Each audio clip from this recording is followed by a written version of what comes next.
The Heart of the Hills by John Fox Jr., Chapter 8.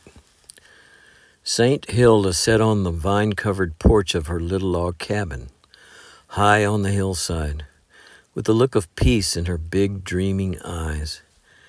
From the frame house a few rods below her, mountain children, boys and girls, were darting in and out, busy as bees. And, unlike the dumb, pathetic little people out in the hills, alert, keen-eyed, cheerful, and happy. Under the log footbridge, the shining creek ran, down past the mountain village below, where the cupola of the courthouse rose above the hot dirt streets, the ramshackle hotel, and the dingy stores and framed dwellings of the town. Across the bridge, her eyes rested on another neat, well-built log cabin with a grass plot around it, and, running alongside and covered with honeysuckle, a pergola. That was her hospital down there, empty, thank God. With a little turn of her strong white chin, her eyes rested on the charred foundation of her schoolhouse, to which some mean hand had applied the torch a month ago, and were lifted up to the mountainside, where mountain men were chopping down trees and mountain oxen yanking them down the steep slopes to the bank of the creek. And then the peace of them went deeper still, for they could look back on her work and find it good. None like in renunciation, she'd given up her beloved bluegrass land. She'd left home and kindred, and she had settled 2 days' journey from a railroad in the hills. She'd gone back to the physical life of the pioneers. She had encountered the customs and sentiments of medieval days, and no abbess of those days carrying light into dark places needed more courage and devotion to meet the hardships, sacrifice, and prejudice that she had overcome. She brought in the first wagon load of window panes for the darkened homes, before she even tapped on the window of a darkened mine. But when she did, no plants ever turned more eagerly toward the light than did the youthful souls of those Kentucky hills.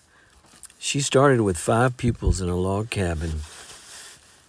She built a homely frame house with 5 rooms, only to find more candidates clamoring at her door. She taught the girls to cook, sew, wash, and iron, clean house, and make baskets, and the boys to use tools to farm, make garden, and take care of animals. And she taught them all to keep clean. Out in the hills, she found good old names, English and Scotch-Irish. She found men who made their mark, boasting of grandfathers who were scholars. In one household, she came upon a time-worn set of the British poets up to the 19th century, and such was the sturdy character of the hillsmen that she tossed the theory aside that they were the descendants of the riffraff of the old world, tossed it as a miserable slander, and looked upon them as the same blood as the people of the bluegrass, the valleys, and the plains beyond. On the westward march, they had simply dropped behind, and their isolation had left them in a long sleep that had given them a long rest, but had done them no real harm. Always in their eyes, however, she was a woman, and no woman was fitting to teach school. She was more a Foxstone woman, a distrusted foreigner, and she was carrying on a slavery school. Sometimes she despaired of ever winning their unreserved confidence, but out of the very depth of that despair to which the firebrand of some miscreant had plunged her, rose her star of hope.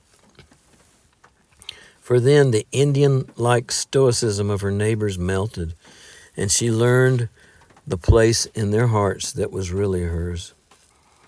Other neighborhoods asked for her to come to them, but her own would not let her go.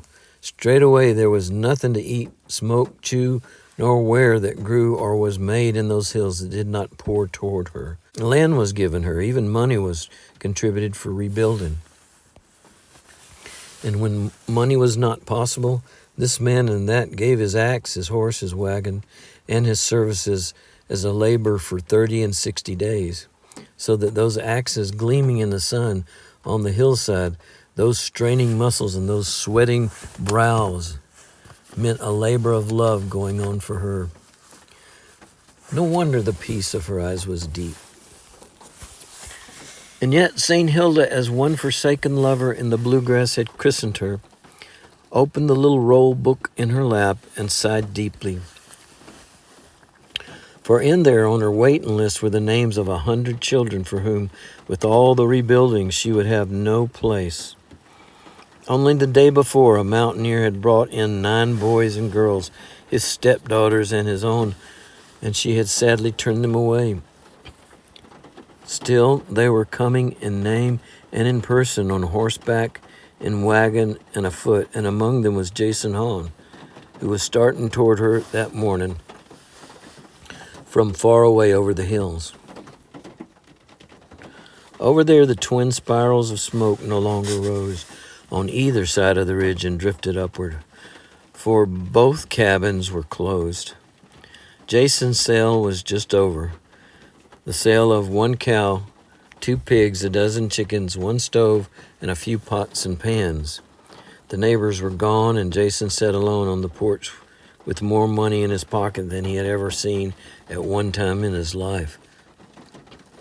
His bow and arrow were in one hand. His father's rifle was over his shoulder, and his old nag was hitched to the fence. The time had come. He had taken a farewell look at the black column of coal he had unearthed for others. The circuit rider would tend his little field of corn on shares, and Mavis would live with the circuit rider's wife, and his grandfather had sternly forbidden the boy to take any hand in the feud. The geologist had told him to go away and get an education.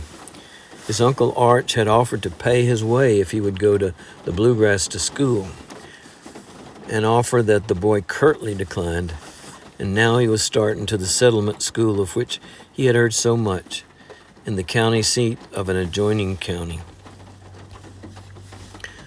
For even though run by women, it must be better than nothing, better than being beholden to his Uncle Arch, better than a place where people and country were strange. So Jason mounted his horse, rode down to the forks of the creek, and drew up at the circuit rider's house, where Mavis and the old woman came out to the gate to say goodbye. The boy had not thought much about the little girl and the loneliness of her life after he was gone, for he was the man. He was the one to go forth and do. And it was for Mavis to wait for him to come back. But when he handed her the bow and arrow and told her they were hers, the sight of her face worried him deeply. "I'm a-going over there, and if I like it and there's a place for you, I'll send the nag back for you too." He spoke with manly condescension, only to comfort her, but the eager gladness that leaped pitifully from her eyes so melted them that he added impulsively, "Suppose you get up behind me and go with me right now." "Mavis ain't going now," said the old woman sharply. "You go on where you're going and come back for her." "All right," said Jason, greatly relieved. "Take care of yourselves." With a kick, he started the old nag and again pulled in. "And if you leave afore I get back, Mavis, I'm a-going to come after you no matter where you are, some day." "Goodbye," faltered the little girl, and she watched him ride down the creek and disappear, and her tears came only when she felt the old woman's arms around her. "Don't you mind, honey." Over the ridge and mountain and up and down the rocky beds of streams jogged Jason's old nag for 2 days, until she carried him to the top of the wooded ridge, whence he looked down on the little mountain town and the queer buildings of the settlement school. Half an hour later, St. Hilda saw him cross the creek below the bridge, ride up to the footpath gate, hitch his old mare, and come straight to her, where she sat in a sturdy way that fixed her interest instantly and keenly. "I've come over here to stay with ye," he said simply. St. Hilda hesitated, and distress kept her silent. My name is Jason Hahn. I come from t'other side of the mountain, and I ain't got no home. I'm sorry, little man, she said gently, but we have no place for you. The boy's eyes darted to one side and the other. Shucks, I can sleep out there in that woodshed. I ain't asking no favors. I got a little money, and I can work like a man. Now, while St. Hilda's face was strong, her heart was divinely weak, and Jason saw it. Unhesitatingly, he climbed the steps, handed his rifle to her, sat down, and at once began taking stock of everything about him. The boy swinging an axe at the woodpile, the boy feeding the hogs and chickens, another starting off on an old horse with a bag of corn for the mill, another plowing the hillside. Others were digging ditches, working in a garden, mending a fence, and making cinder paths. But in all this, his interest was plainly casual until his eyes caught sight of a pile of lumber at the door of the workshop below, and through the windows the occasional gleam of some shining tool. Instantly, one eager finger shot out. I want to go down there. Good-humoredly, St. Hilda took him. And when Jason looked upon boys of his own age chipping, hewing, planing lumber, and making furniture, so busy that they scarcely gave him a glance, St. Hilda saw his eyes light and his fingers twitch. Gee, he whispered with a catch of his breath, this is the place for me. But when they went back and Jason put his head into the big house, St. Hilda saw his face darken. For in there, boys were washing dishes and scrubbing floors. Does all boys have to do that? He asked with great disgust. Oh, yes, she said. Jason turned abruptly away from the door, and when he passed a window of the cottage on the way back to her cabin and saw two boys within making up beds, he gave a grunt of scorn and derision, and he did not follow her up the steps. Give me back my gun, he said. Why, what's the matter, Jason? This is gal school. It ain't no place for me.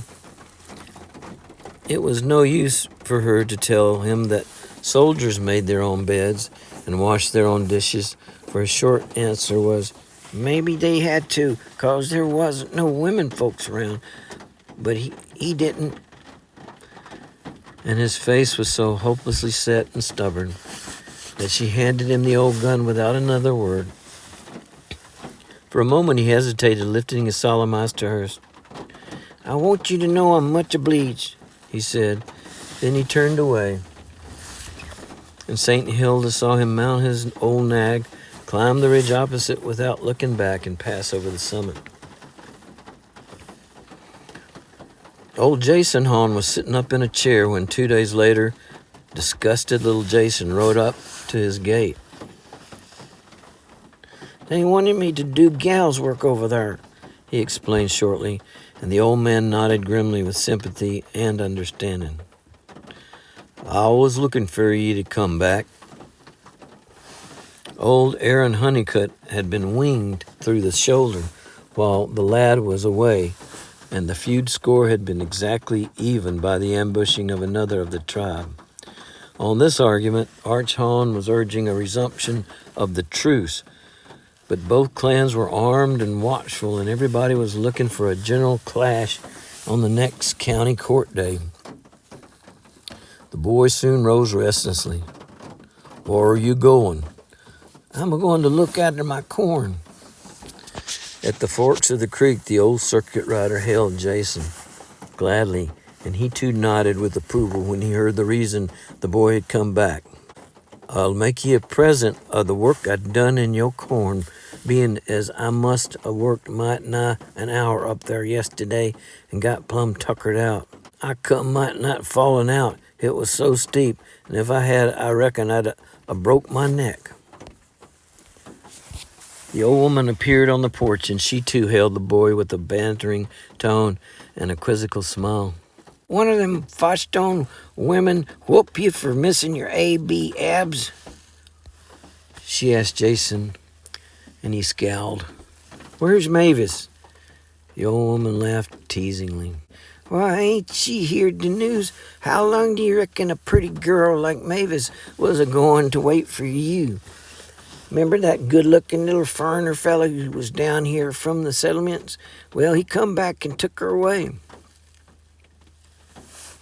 Jason knew the old woman was teasing him, and instead of being angry as she expected, he looked so worried and distressed that she was sorry, and her rasping old voice became gentle with affection. Mavis is gone to the settlements, honey. Her daddy sent for her, and I made her go. She's where she belongs, up there with him and your mammy. Go put your horse in the stable and come and live right here with us. Jason shook his head and without answer turned his horse down the creek again. A little way down he saw 3 Honeycutts coming, all armed, and he knew that to avoid passing his grandfather's house, they were going to cross the ridge and strike the head of their own creek. One of them was a boy, little Aaron, less than 2 years older than himself, and little Aaron not only had a pistol buckled around him, but carried a Winchester across his saddle bow. The 2 men grinned and nodded good-naturedly to him, but the boy, Aaron, pulled his horse across the road and stopped Jason, who had stood many a taunt from him. Which side are you on now? Asked Aaron contemptuously. You get out of my road. It's my road now, said Aaron, tapping his Winchester, and I've got a great notion of making you get off in that old bag of bones and dance for me. One of the Honeycutts turned in his saddle. Come on, he shouted angrily, and let that boy alone. All right, he shouted back, and then to his white, quivering, helpless quarry. I'll let you off this time, but next time. I'll be ready for you, broke in Jason. The lad's mind was made up now. He put the old nag in a lope down the rocky creek. He did not even go to his grandfather's for dinner, but turned at the river in a gallop for town. The rockpecker and even Mavis were gone from his mind, and the money in his pocket was going, not for love or learning, but for pistol and cartridge now. End of chapter 8.